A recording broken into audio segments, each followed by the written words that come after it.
देखिए बच्चों, आज हम आपको पढ़ाने चल रहे हैं शुक्राणु की संरचना। शुक्राणु की संरचना, इसके पहले हम आपको नर और मादा, नर जनन तंत्र, मादा जनन तंत्र, नर किसे कहते हैं, मादा किसे कहते हैं, आपको हम पढ़ा चुके हैं। और आज आपको हम पढ़ाने चल रहे हैं शुक्राणु की संरचना। शुक्राणु की संरचना, स्ट्रक्चर ऑफ स्पर्म। शुक्राणु पुरुष का नर युग्मक होता है। शुक्राणु पुरुष का नर युग्मक होता है। प्रत्येक शुक्राणु सक्रिय, एक कोशिकीय, पतला, धागे सादृश्य होता है।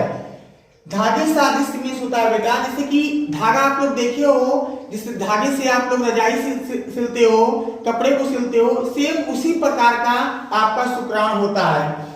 शुक्राणु उत्तेजित होकर चल फिर सकता है। देखिए, जो शुक्राणु होता है ये उत्तेजित होकर चल फिर सकता है, इसलिए इसे हम चलता फिरता कारखाना भी कह सकते हैं। शुक्राणु का शरीर 3 भागों में विभेदित होता है। शुक्राणु के भाग काइंड्स ऑफ स्पर्म।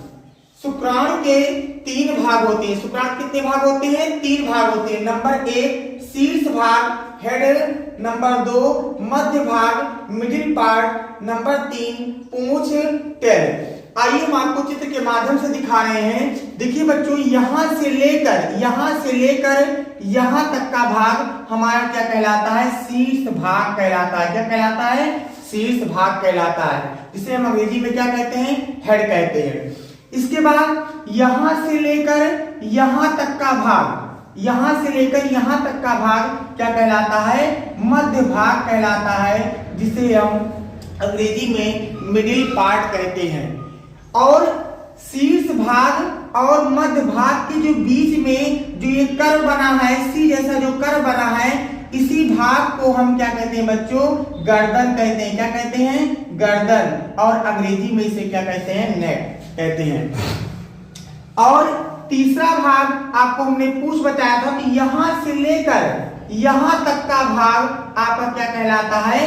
पूंछ कहलाता है। देखिए, चित्र बनाकर हम आपको समझाए हैं, यहां तक का भाग क्या कहलाता है? पूंछ कहलाता है। और देखिए, पूंछ के अंदर में एक रेखांकित है, जिस रेखांकित को हम अक्षीय तंतु कहते हैं। क्या कहते हैं? अक्षीय तंतु या आर्य तंतु भी कहते हैं। इसके बाद हम एक एक भाग के बारे में आपको बताने चल रहे हैं। देखिए, नंबर 1 था शुक्राणु भाग। शुक्राणु भाग करें, शुक्राणु के शीर्ष भाग में केंद्रक पाया जाता है। देखिए बच्चों, आपको चित्र में दिखाए भी हैं, ये आपका शुक्राणु के शीर्ष भाग में, देखिए शुक्राणु का ये क्या है? यहां से लेकर यहां तक का भाग आपका जो है शीर्ष भाग है। तो शुक्राणु के शीर्ष भाग में क्या पाया जाता है? केंद्रक पाया जाता है। आपको आसान चित्र के माध्यम से एकदम आसान लगेगा कि शुक्राणु के शीर्ष भाग में केंद्रक पाया जाता है। आप चित्र के माध्यम से देख भी रहे हैं कि शुक्राणु के शीर्ष भाग में केंद्रक पाया जाता है। दूसरा है मध्य भाग। शुक्राणु के मध्य भाग में माइटोकॉन्ड्रिया पाया जाता है। आप लोग देख रहे हैं शुक्राणु के मध्य भाग में जो यहाँ पे देख रहे हो, क्या है? माइटोकॉन्ड्रिया। क्या है? माइटोकॉन्ड्रिया। शुक्राणु के शीर्ष भाग में माइटोकॉन्ड्रिया पाया जाता है, जिससे शुक्राणु को गति करने के लिए ऊर्जा प्रदान होती है। जो शुक्राणु हमारा चलता फिरता है, अगर ये माइटोकॉन्ड्रिया न पाया जाए तो गति नहीं कर सकता है। तो शुक्राणु जो है, शुक्राणु को गति करने के लिए क्या करती है? ऊर्जा प्रदान करती है या प्रदान होती है। अगला भाग है आपका पूंछ। पूंछ, आप यहां से लेकर यहां तक पूंछ के बारे में जान ही रहे हो। करें, पूंछ के द्वारा शुक्राणु गति करके अंडाणु से मिलता है। शुक्राणु जो है क्या करता है? पूंछ के द्वारा गति करके, पूंछ के द्वारा शुक्राणु गति करके अंडाणु से मिलता है। आपको देखिए, हम एक शुक्राणु और एक अंडाणु दोनों का चित्र बना के समझा भी दे रहे हैं। देखिए, ये जो शुक्राणु है, आप लोग शुक्राणु का चित्र देख रहे हो, यहाँ पे हमने आपको अंडाणु का चित्र बना दिया है। शुक्राणु जो होता है ये नर युग्मक होता है, और अंडाणु जो होता है ये मादा युग्मक होता है।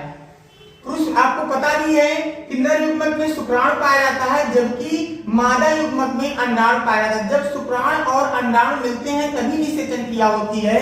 तो शुक्राणु, ध्यान दीजिएगा, ये शुक्राणु हमारा जब उत्तेजित होकर जब शुक्राणु स्पर्म जो हमारा जब निकलता है, तो ये जब अंडाणु से मिलने जाता है तो वहां पर एक झिल्ली होती है, उस झिल्ली को हम क्या कहते हैं, जोना पेलुसिडा। जेना पेलुसिडा, जो जोना पेलुसिडा होता है, ये जब शुक्राणु हमारे ताकतवर होते हैं तो तोड़कर ये अंडाणु में प्रवेश कर जाते हैं। अन्यथा कभी कभी हमारे जो शुक्राणु होते हैं ये कमजोर होते हैं, जो कि जोना पेलुसिडा को तोड़ नहीं पाते हैं, तो वहां से रिटर्न यूरिन के माध्यम से वो क्या होते हैं, वापस हो जाते हैं। तब ऐसी महिलाएं भी कभी गर्भवती नहीं होती हैं। अगर ये शुक्राणु हमारा ताकतवर रहता है, जो कि जोना पेलुसिडा को जब तोड़कर ये अंडाणु से मिल जाता है, तो वो महिलाएं ही गर्भवती होती हैं और बच्चे को जन्म दे सकती हैं।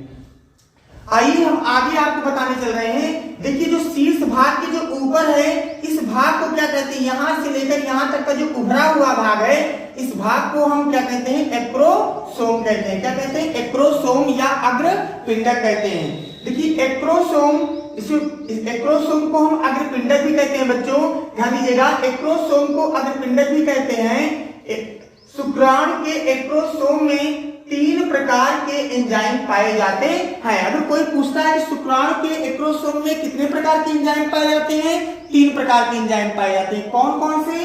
देखिए नंबर 1 है स्पर्मलाइसिन। नंबर 1 क्या है, स्पर्मलाइसिन। नंबर 2 है हाइल्यूरोनिडेज, हाइल्यूरोनिडेज। और नंबर 3 है प्रोटीयज। नंबर 3 क्या है, प्रोटीयज।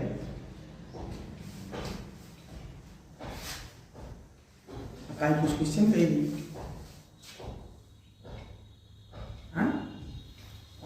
देखिए बच्चों, अब आपको इसमें तमाम प्रश्न बता दे रहे हैं। कोई इसमें तमाम प्रश्न बन सकता है। कक्षा 10 की बायोलॉजी से, 12 की बायोलॉजी से, कक्षा 10 की बायोलॉजी से एक प्रश्न बन सकता है केवल कि शुक्राणु किसे कहते हैं, शुक्राणु किसे कहते हैं। तो आपको पूरा बताने की आवश्यकता नहीं है। तो आप क्या बताएंगे कि शुक्राणु पुरुष का नर युग्मक होता है। शुक्राणु पुरुष का नर युग्मक होता है।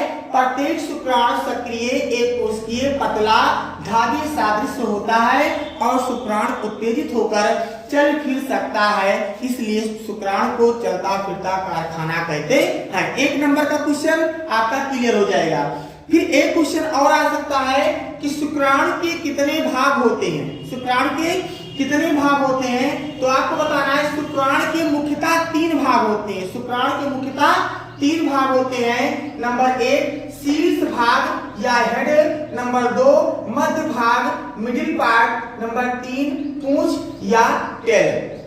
इतना बता के छोड़ देना है। और मान लेते हैं अगर पूछता है क्वेश्चन आपको कि शीर्ष भाग और मध्य भाग के बीच कौन सा भाग पाया जाता है, शीर्ष भाग या मध्य भाग के बीच कौन सा भाग पाया जाता है, तो आप बच्चों बताएंगे गर्दन। क्या बताएंगे, गर्दन। ठीक। और एक क्वेश्चन आपका बन सकता है कि शीर्ष भाग के अंदर क्या पाया जाता है, शीर्ष भाग के अंदर क्या पाया जाता है। तो आप बताएंगे शीर्ष भाग के अंदर केंद्रक पाया जाता है। क्वेश्चन बन जाता है कि मध्य भाग के अंदर क्या पाया जाता है, तो मध्य भाग के अंदर माइटोकॉन्ड्रिया पाया जाता है। और क्वेश्चन आपका बन सकता है कि पूंछ के अंदर क्या पाया जाता है, तो पूंछ के अंदर अक्षीय तंतु पाया जाता है, पूंछ के अंदर अक्षीय तंतु पाया जाता है। देखिए शीर्ष भाग के ऊपर जो उभरा हुआ भाग है, ये भाग आपका एक्रोसोम है। इससे भी आपका प्रश्न बन सकता है कि एक्रोसोम में कितने प्रकार के एंजाइम पाए जाते हैं। या एक क्वेश्चन ये भी बन सकता है कि अग्रपिंडक में कितने प्रकार के एंजाइम पाए जाते हैं। तो आप बताएंगे कि शुक्राणु के एक्रोसोम में 3 प्रकार के एंजाइम पाए जाते हैं। Number 1 spermlysin, number 2 hyaluronidase, number 3 protease. तो बच्चों ध्यान दीजिएगा, आपको तमाम प्रश्न छोटे छोटे तैयार हो सकते हैं और आपका एक विस्तृत प्रश्न भी तैयार हो सकता है कि मानव शुक्राणु की संरचना का वर्णन कीजिए। तो आपको पूरा लिखना होगा, चित्र बनाकर समझाना होगा। और अगर क्वेश्चन आपको छोटे छोटे क्वेश्चन करेंगे तो आपके लमसम 10 क्वेश्चन इससे तैयार होंगे।